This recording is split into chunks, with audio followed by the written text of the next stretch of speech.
dipersembahkan oleh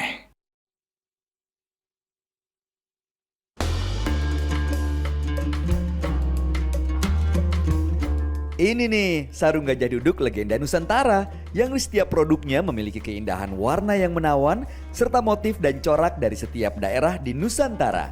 Bahannya lembut dan nyaman karena dibuat dengan teknologi lyocell yang ramah lingkungan, antibakteri dan anti kusut juga. Jadi makin cinta deh sama sarung gajah duduk, ibadah semakin khusyuk dengan sarung gajah duduk legenda Nusantara.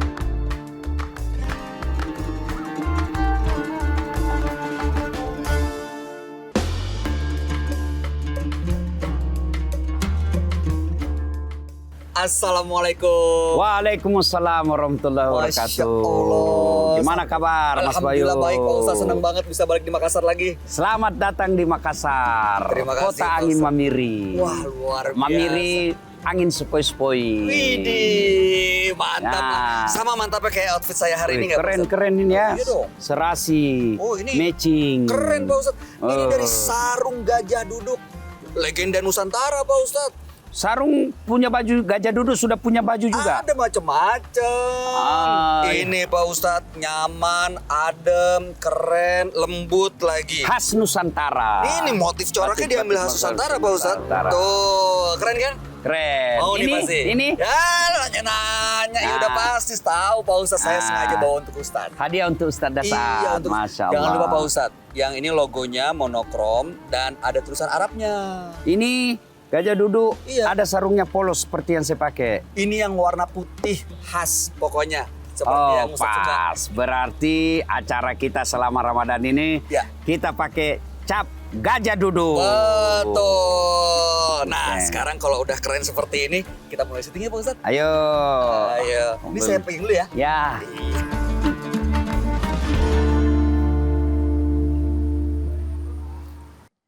Assalamualaikum warahmatullahi wabarakatuh. Waalaikumsalam. Alhamdulillahirabbil alamin, puji syukur kita panjatkan kehadirat Allah Subhanahu wa taala yang memberikan kita kesempatan untuk kembali berjumpa demi memperdalam ilmu agama dan menambah berkah dan pahala di bulan suci Ramadan ini, apalagi kalau bukan di Gaspol Sahur. Gaspol memang. Masih dari Masjid Hajah Sitimang Makassar, senang sekali saya Bayu Oktara bisa kembali hadir, tentunya sudah bersama Ustadz Dasat Latif. Gimana kabar Mas Bayu? Alhamdulillah luar biasa Pak Sehat? Ustadz. Oh sehat, makanan Sudah di di sini. Makassar di sini sudah coba palu butung? Palu butung. Ya. Ada lagi Pak Ustadz, itu palu Ada butung. Palu butung saya sering dengar. Palu mara, Palu basah. palu basah, palu itu masakan. Oh saya pikir buat untuk mukul paku. Palu-palu. Wah palu-palu. Ya. Beda ya Pak Ustadz. Ada yang khas kalau orang Bugis. Orang Bugis Makassar itu kan masakannya Ya. selalu di depan dapurnya. Oh gitu. Coto di depan, sop saudara di depan, enak konro, sekali sop ikan bakar, semua di depan. Nah, kalau warung makan, nah itu di belakang. Oh, di Itu menunjukkan orang Bugis Makassar apa yang dia masak kau bisa lihat sportif, tidak ada sembunyi-sembunyi. Wih deh. Jadi kalau nggak ada ini sembunyikan tuh lebih Ya, lancar, lebih ya, enak usahanya Pak Ustadz ya. iya. Sama seperti dalam mengarungi kehidupan, ini sesuai dengan tema yang akan dibahas hari ini Pak Ustadz. Ya. Yang namanya mengarungi kehidupan kan butuh ketenangan hati. Ya. Cuma kadang-kadang kan kita nggak pernah tahu besok tuh apa yang terjadi dalam hidup kita. Kadang bisa bikin kita marah, bikin kita risau, galau, gelisah. Nah bagaimana caranya Pak Ustadz supaya kita bisa merawat hati, supaya Ya. kita bisa menjalani kehidupan dengan tenang, terutama kan di bulan puasa ini bisa menjadi salah satu sarana untuk menempa diri kita menjadi lebih baik. Mohon petuahnya. Ya, Assalamualaikum warahmatullahi wabarakatuh. Waalaikumsalam warahmatullahi wabarakatuh. Alhamdulillah, salawat dan salam kepada Rasulullah Muhammad sallallahu alaihi wasallam. Bu, biasa itu di medsos toh, ada itu lope-lope. Biasa gila Ibu. Itu begini-begini. Ya toh? Ada itu gambar lope, begini warna merah. Ya toh? Ya Bu? Nah, itu simbol hati. Ya. Nabi berbicara soal hati. Nabi bilang begini. Dalam dirimu terdapat segumpal daging. Ada juga yang mengatakan segumpal darah. Apabila segumpal daging itu sehat, sehat seluruh anggota tubuhmu ini. Apabila segumpal daging itu sakit, maka sakitlah seluruh anggota tubuhmu. Apa gerangan segumpal daging itu? Dialah qalbu. Hati. Hati. Ya. Nah, artinya kalau hati orang sehat, tutur katanya baik. Sifatnya bagus, tingkah lakunya menyenangkan orang, kehadirannya membahagiakan orang di sekelilingnya. Kalau hatinya sehat. Kalau hatinya sakit, tutur katanya ketus, mukanya menjengkelkan, kehadirannya tidak disenangi. Di mana dia pergi di situ menjadi biang penyakit. Itu hatinya sakit. Kita harus tahu dulu apa sih itu penyakit-penyakit hati. Kalau sudah tahu jenis-jenis penyakit hati, baru kita cross check. Tahu jak itu cross check? Hah? Dicek. Dikasih baku cocoki. Baku cocok. Oh ini nah. Dicocokkan. Ini misalnya 7 penyakit. Oh saya 2 nak kena. Saya 4. Ini 7 Ustaz. Alhamdulillah 7 Ustaz. Saya lebih dari 7. Ada lebih. Ya, sudah itu baru dilihat. Oh saya sakit hatiku.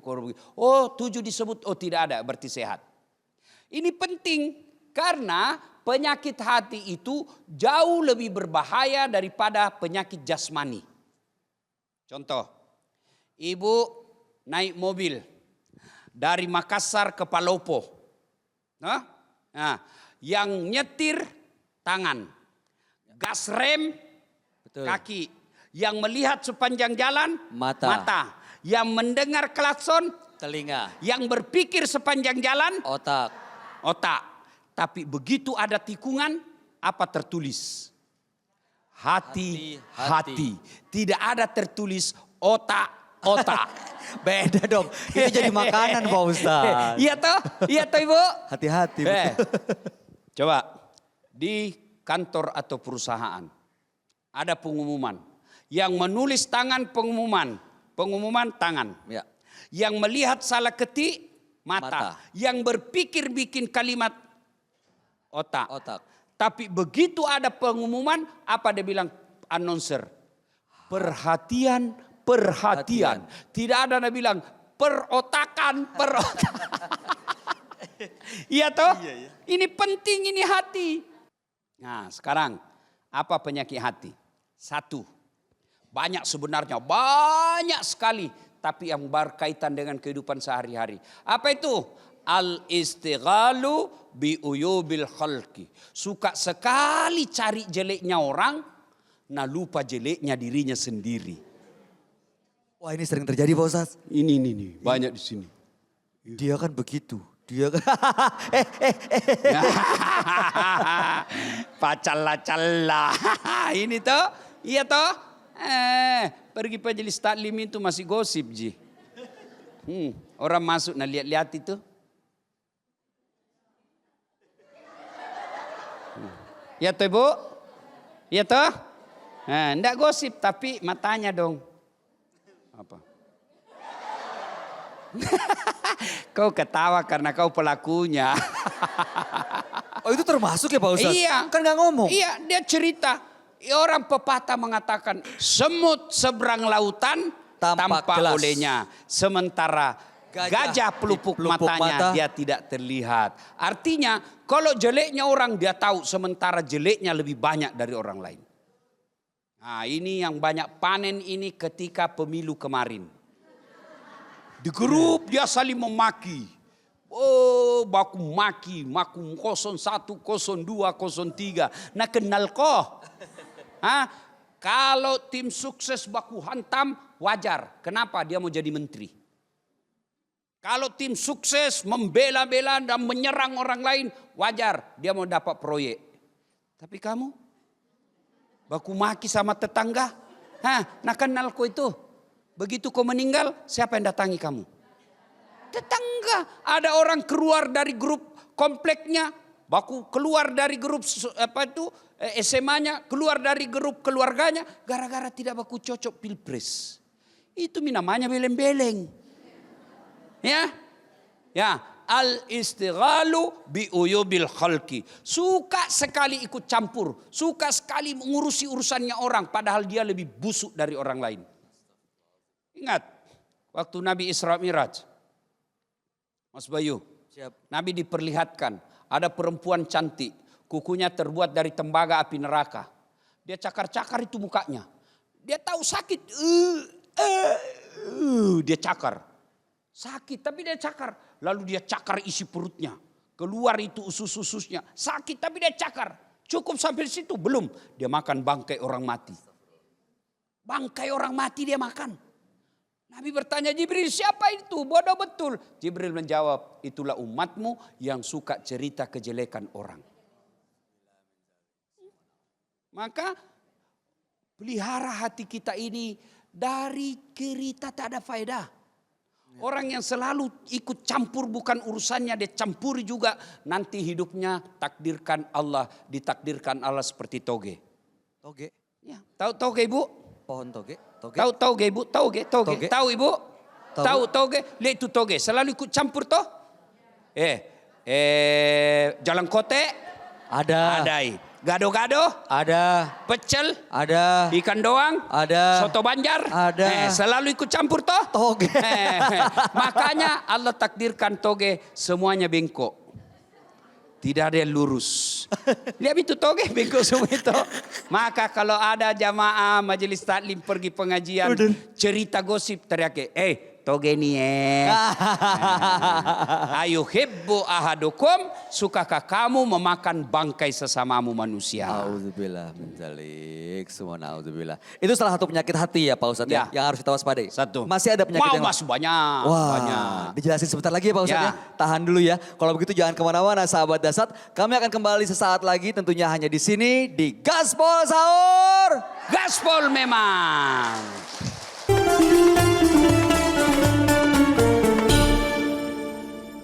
Dipersembahkan oleh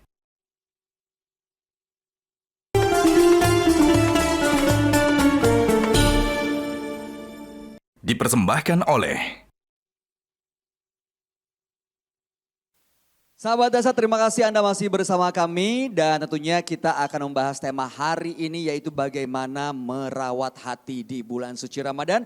Tentunya masih di sini di Gaspol Sahur. Gaspol memang. Tadi salah satu penyakit hati yang harus kita waspadai adalah suka melihat keburukan orang lain. Sebelum kita dengarkan keburukan-keburukan atau penyakit hati lainnya, saya mau menyapa dulu yang sudah hadir bersama kita Pak Ustadz. Ya. Yang pertama ibu-ibu dari Majelis Taklim Nurul Minallah. Apa kabar? Assalamualaikum. Dari Katimbang. Di mana itu Katimbang Ibu? Hah? Pura-pura. Itu kalau misalnya dari Unhas, belok kanan. Terus? Terus lagi, belok kiri. Sini ada pompa bensin toh. Oh dekat sini ya. Lalu berikutnya Pak Ustaz. Ada ibu-ibu dari Majelis Taklim Nurul Yakin. Assalamualaikum. Mana Nurul Yakin. Masya Allah. Cantik-cantik ibu. Dari mana Bu? Masya Allah. Tempatnya Majelis Taklimnya? Oh Insinyur Totami. Di jalan tol. Oh di pinggirnya. Oh di pinggir. Ya masa di tengah jalan tol Pak Ustaz. Oke. Ya terima kasih ibu sudah hadir. Nanti ada kesempatan untuk bertanya langsung kepada Ustaz Dasat Latif ya. Kita lanjut lagi ibu. Ibu lagi maaf. Ustaz. Kita lanjut lagi Ustaz. Yang kedua. Ini yang paling besar dan paling banyak. Al-mutakhawilu bis sholah. Menganggap enteng sholat. Itu penyakit hati besar itu. Menganggap enteng sholat. Mana yang dimaksud menganggap enteng sholat? Mereka yang sudah tahu sholat itu wajib. Mereka yang sudah tahu meninggalkan sholat itu dosa. Tapi dia rasanya tidak ada dosanya ketika dia tidak sholat. Banyak orang begitu, banyak. Ada orang takut sekali berzina karena dianggap itu dosa. Takut sekali ngambil sendalnya orang karena dia yakin itu dosa. Tidak mau menyembah berhala karena dia tahu itu dosa. Tapi begitu sehari tidak ada sholatnya 5 waktu, seolah-olah tidak ada dosanya. Ya toh, ada orang begitu. Ada, itulah penyakit hati besar sekali tuh. Nganggap enteng sholat. Contoh ya, hilang uangnya 200.000. Satu hari nak pikir, di mana ku simpang ini? Mana ku simpang ini? Di mana lo? Cari sampai bertengkar sama suaminya. Kau yang curi uangku. Sudah, langsung ketemu Ustaz. Kenapa Ki Bu? Hilang uangku 200 Ustaz. Ya Ki risau, ini ku gantikan Ki. Begitu diganti, tambah jalan pikirannya. Apa dia bilang? Coba tidak hilang uangku 200, 400 sudah uangku sekarang. Coba. Ya.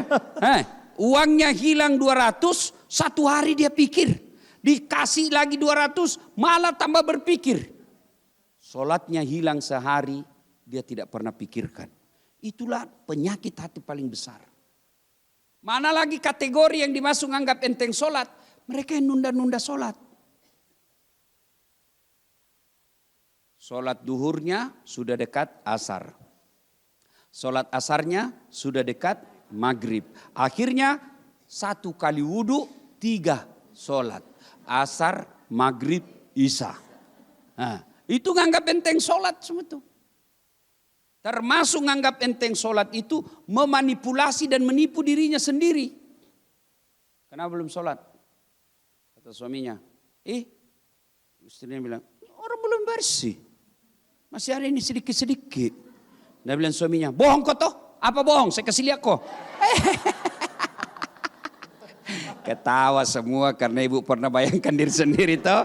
Nah, itu semua penyakit hati.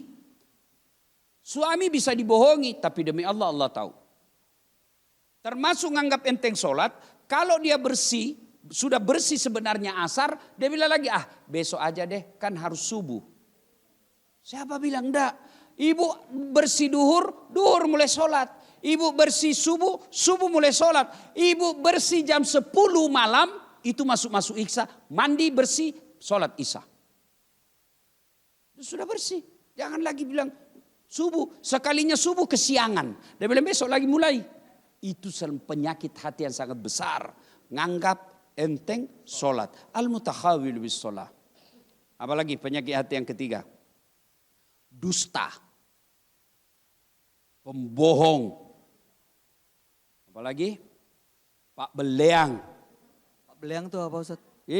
Dusta. Pak Kepala Talang. Itu apa?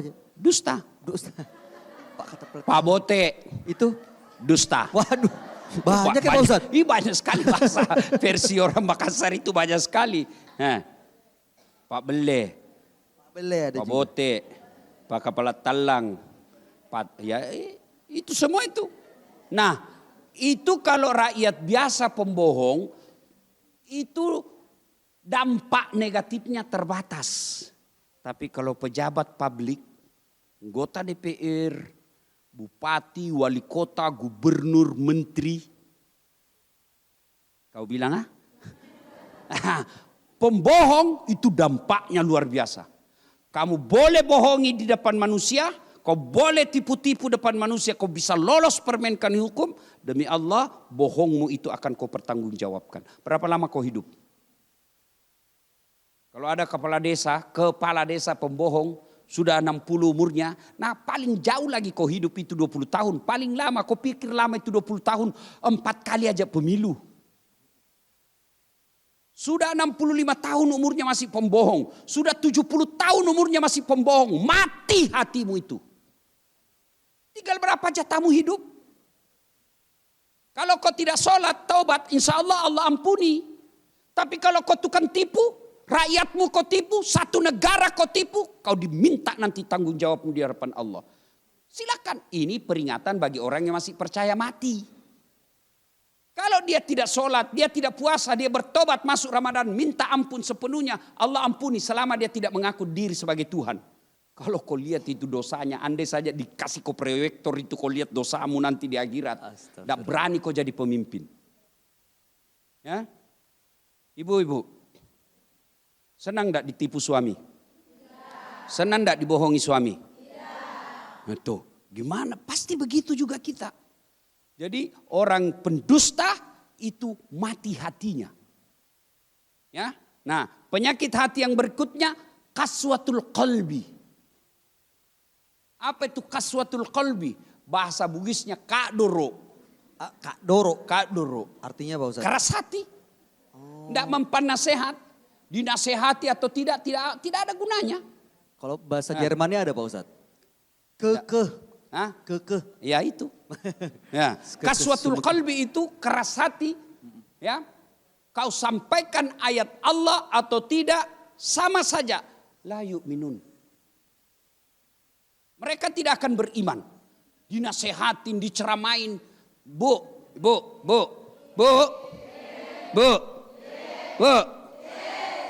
Kalau pulang ceramah, lalu ibu merasa, saya kena itu tadi ceramahnya Pak Ustadz. Betul itu. Itu berarti ibu masih baik hatinya. Masih sadar akan kesalahan. Tapi kalau dia bilang, jelek ceramahnya itu Pak Ustadz. Dan aku lagi panggil. Kenapa? Masa 5 ndak bahas saya terus nak kena. Dan lagi panggil deh, ndak enak ceramahnya. Itu berarti sudah mati hatinya. Kalau hati sudah mati, ini tidak ada gunanya. Saya mau kasih ilustrasi sederhana. Ibu punya handphone? Punya. Punya handphone? Punya. Punya handphone Bu? Kalau dipakai terus kenapa? Kalau dipakai terus? Baterainya habis. Kalau lowbat ibu apai? Cas. Kalau tidak dicas? Kalau sudah mati? Masih bisa aku pakai? Bu, masih bisa pakai? Masih bisa pakai? HP baru. Waduh. Bisa pakai? Masih bisa pakai? Tidak bisa lagi kalau tidak ada baterainya. Harus dicas dulu. Meski HP baru, meski kuotamu tak terbatas, meski pulsamu 5 juta. Tapi tidak ada baterainya, tidak ada. Begitu juga hati. Kalau dia sudah mati, tidak ada gunanya. Maka perlu ngecas hati.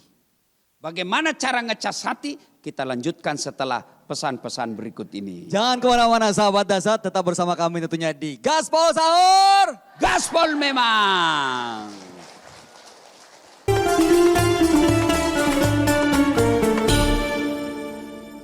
Dipersembahkan oleh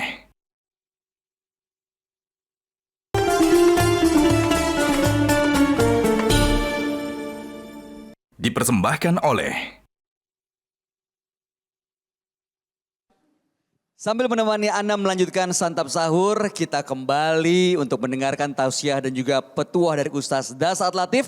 Tentunya di Gaspol Sahur. Gaspol memang. Sebelum kita lanjut bagaimana caranya mengecas hati supaya bisa terawat dan juga bisa menjadi orang yang mendapatkan ketenangan jiwa. Kita berikan kesempatan dulu nih Pak Ustaz untuk ibu-ibu majelis taklim yang sudah hadir untuk bertanya. Dari barisan yang paling depan dulu ya izinnya Pak Ustaz ya boleh ya? Ya. Yang depan boleh angkat tangan yang mau bertanya. Ibu boleh silakan maju sebutkan nama dan pertanyaannya. Silakan Ibu dari majelis taklim mana? Silakan Bu. Assalamualaikum warahmatullahi wabarakatuh. Waalaikumsalam warahmatullahi wabarakatuh. Nama saya Ibu Nurmawati dari Majelis Taklim Nurul Minallah Katimbang, Kelurahan Katimbang. Saya ingin bertanya terkait tentang penyakit hati Ustadz. Biasanya kan manusia selalu dihinggapi yang namanya penyakit hati. Untuk itu pertanyaan saya, bagaimana cara merawat atau menyembuhkan penyakit hati tersebut? Mohon jawabannya, terima kasih. Terima kasih Ibu Nur. Terima kasih. Bagaimana menyembuhkan penyakit hati Pak Ustadz? Ya. Ini mungkin bisa menjadi obatnya. Mungkin. Hadiah dari sarung tenun Gajah Gajah Duduk. Ini tipe Asia kembang. Di dalamnya kembang-kembang. Ya. Enggak, Pak Ustadz. Terima kasih Ibu. Terima kasih Bu Nur. Ya. Ini kalau sarung Gajah Duduk motifnya itu diambil dari Nusantara Bu. Seluruh Nusantara. Bagus-bagus. Keren-keren. Terima kasih Ibu. Silakan mohon jawabannya. Ya, terima kasih Bu. Kalau baju kotor di apa Ibu? Cuci. Kalau piring kotor di apa Ibu? Kalau hati selingkuh di apa Ibu? Suami selingkuh di apa Ibu? Hah? Di apa Bu? Nah, Ditinggali. ya. Kalau hati, kalau fisik, baju cuci, piring cuci, hati juga dicuci. Cuma beda alat cucinya. Kalau baju mungkin kita pakai deterjen dan lain sebagainya kan. Nah, kalau hati dicuci juga. Cucinya bagaimana kalau dia sudah kotor? Ala bidzikrillahi tatmainnul qulub, kata Allah. Dengan cara berzikir. Zikirnya apa? Pertama kalau ada rasa malas sholat.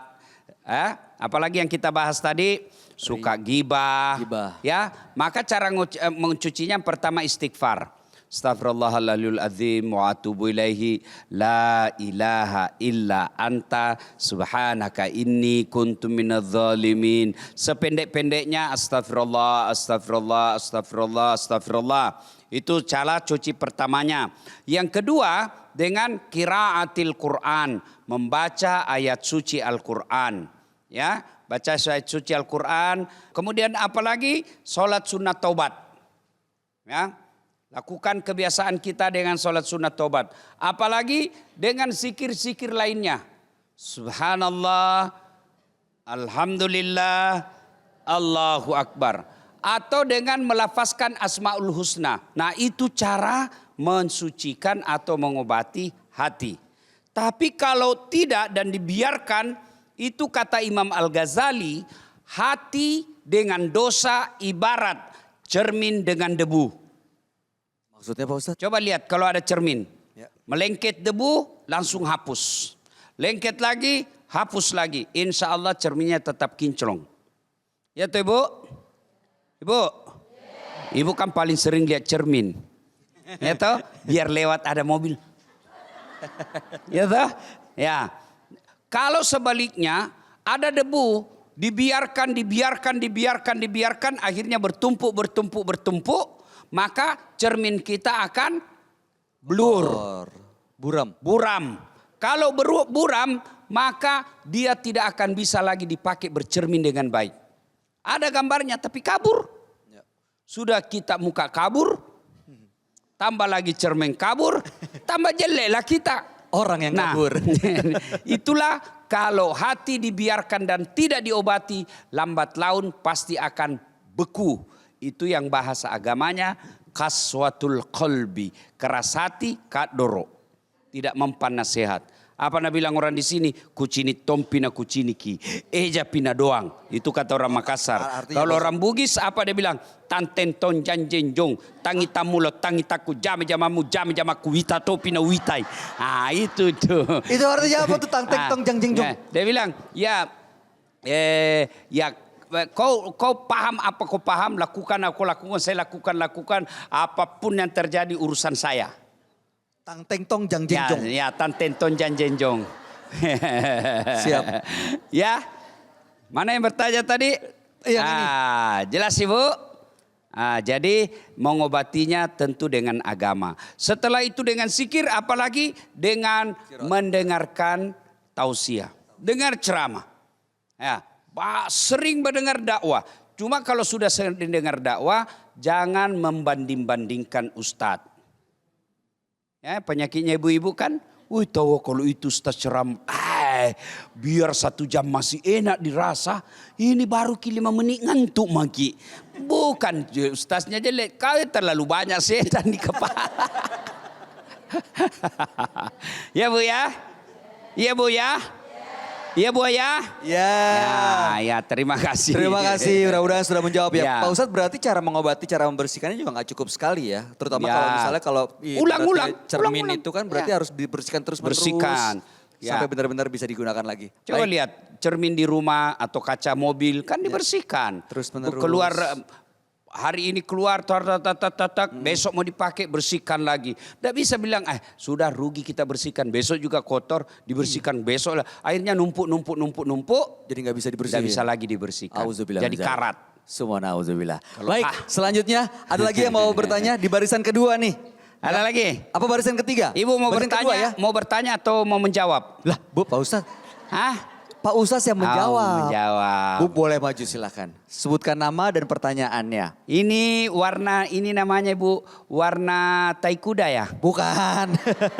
Bukan dong Pak Hah? Ustadz. Hah? Hijau? Hijau Oh, bukan. lemon. Ini di kampungku namanya hijau cuy. Anu benalu. Oh, Warna ada kan itu biasa di pohon-pohon itu ada daun benalu. Betul. Warnanya seperti ini. Tapi ini Bu bukan benalu. Bukan dong. Dari Majelis Taklim mana Bu? Silakan perkenalkan. Assalamualaikum warahmatullahi wabarakatuh. Waalaikumsalam warahmatullahi wabarakatuh. Silakan Bu. Silakan Ibu. Nama saya Ibu Nirmala dari Majelis Masjid Nurul Yakin. Pampang. Pertanyaannya Pak Ustaz. Bagaimana cara menenangkan hati yang gelisah Pak Ustaz? Oh, Bagaimana? menenangkan hati. Bagaimana cara menenangkan hati yang gelisah? Oh. Karena hati yang gelisah seringkali menghambat kegiatan sehari-hari. Ih, gelisah aja hatiku lah. Ini biar tenang nih. Ya, biar Dapat tenang. sarung dari Ya, menenangkan hati. Selamat Ibu. Ya. Pak Ustadz, Nenek. udah dipegang. Ya. Dari Gajah Silakan. Duduk. Dari Gajah Duduk. Iya, terima Oke, kasih. Terima kasih Bu. Iya. Ya, jangki duduk itu. Beda lagi. Terima Makasih, Bu kasih. Nirmala. Boleh kita berikan irikan tepuk tangan ibu-ibu. Ya. Pertanyaannya jadi bagaimana menenangkan hati, begitu ya? Ya, hati yang gelisah. Resah dan gelisah. gelisah menunggu di sini. Yang Bagaimana berbaris jawabannya? di dinding. Nah, mau tahu jawabannya? Mau dong Pak Ustadz. Nah, kita lanjutkan setelah pesan-pesan berikut ini. Untuk itu jangan kemana-mana sahabat Dasa, tetap bersama kami di Gaspol Sahur. Gaspol memang.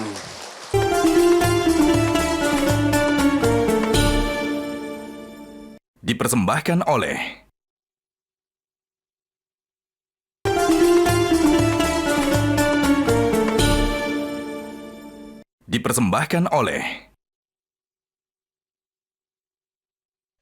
Sahabat Dasa dimanapun Anda berada, sebelum kita berpisah masih ada yang akan kita bahas mengenai tema hari ini, yaitu bagaimana merawat hati di bulan Ramadan untuk mendapatkan ketenangan jiwa. Tentunya masih di sini di Gaspol Sahur.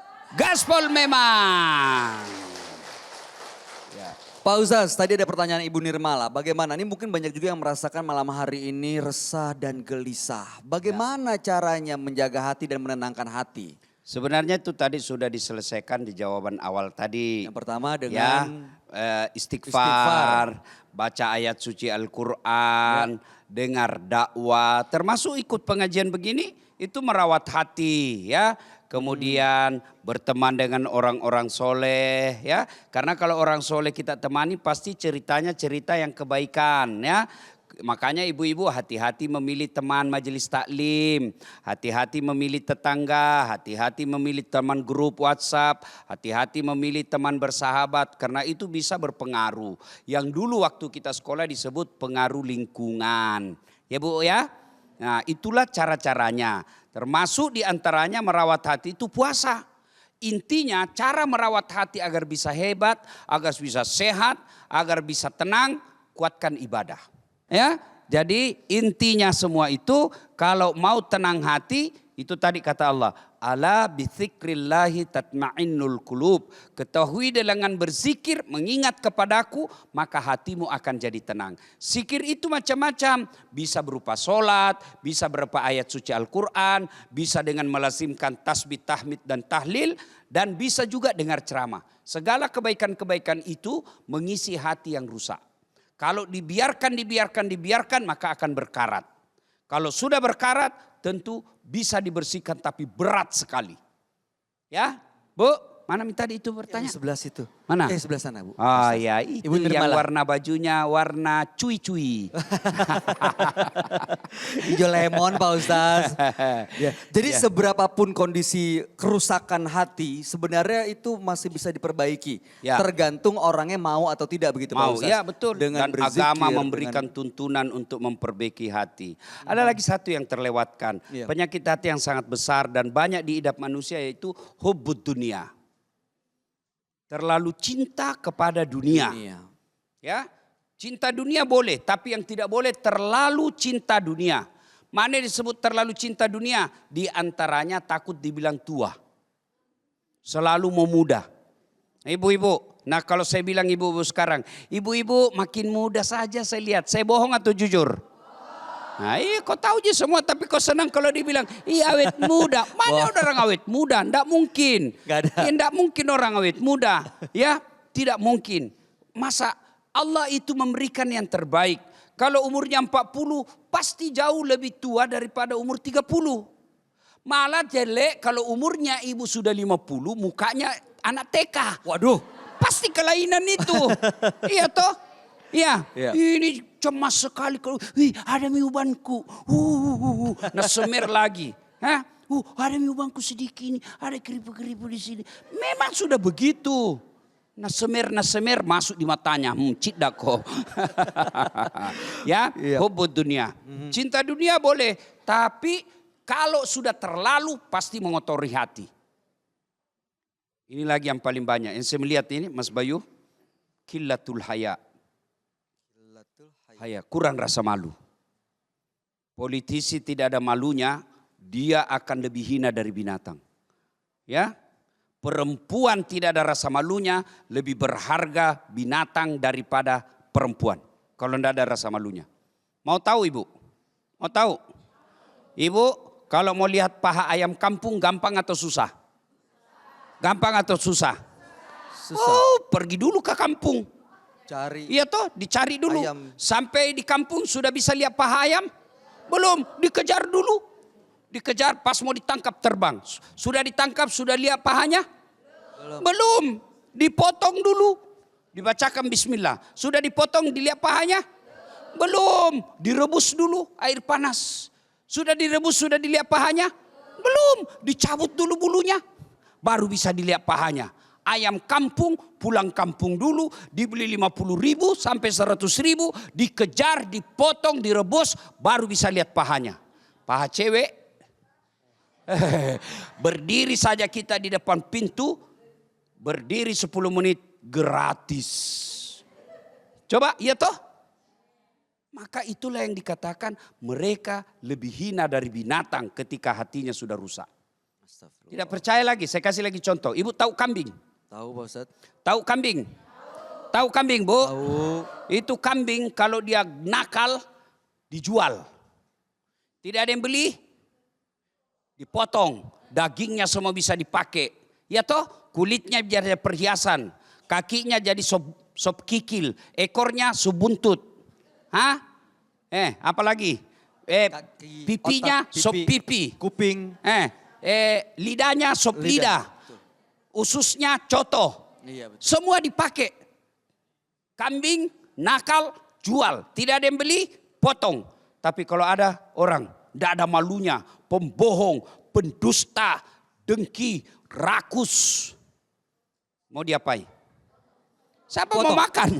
Janganlah Pak Ustaz. Ayo. Jual. Siapa mau beli?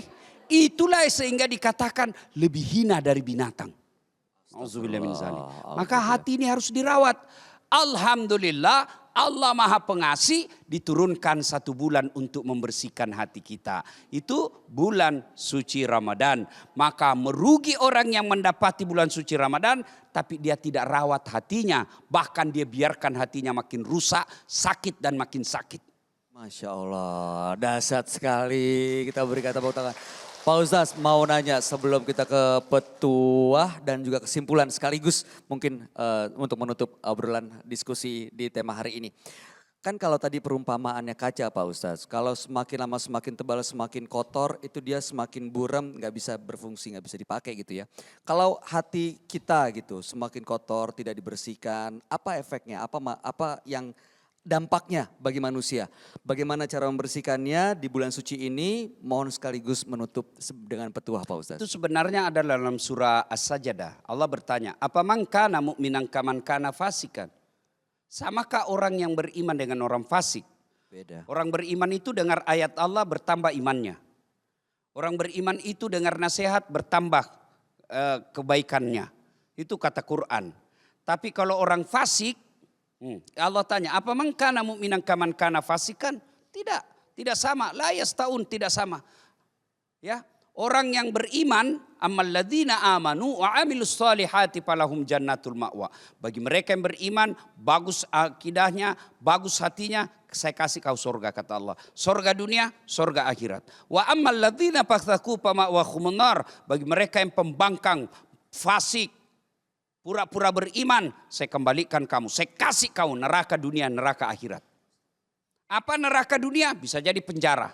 Apa neraka dunia? Bisa jadi tidak ada orang senang. Apa neraka dunia? Bisa jadi gelisah hidupnya. Tidak bisa tenang. Nah, itu kalau orang yang keras hatinya, dia akan dapat nerakanya dunia, nerakanya akhirat. Efeknya tadi sudah kita katakan, kalau dia biarkan dan dia tidak mau bersihkan, maka pada akhirnya hatinya menjadi keras. Kalau hati sudah keras, punya mata tidak bisa melihat, punya telinga tidak bisa mendengar, dan punya hati tapi tidak bisa merasa. Auzubillah min zalik. Nah, itulah gunanya ibu datang menonton acara Gaspol Sahur ini.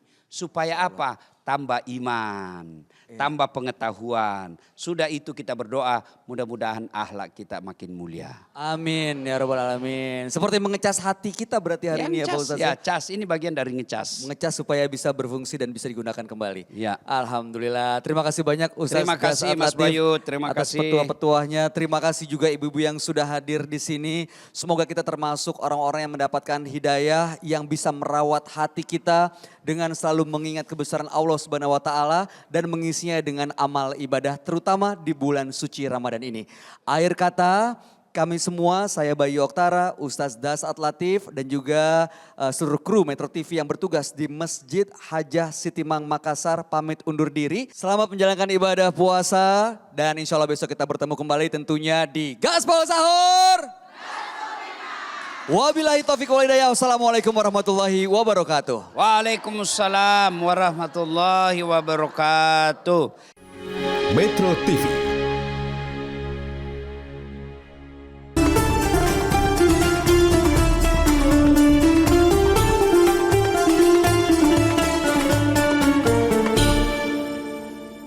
Dipersembahkan oleh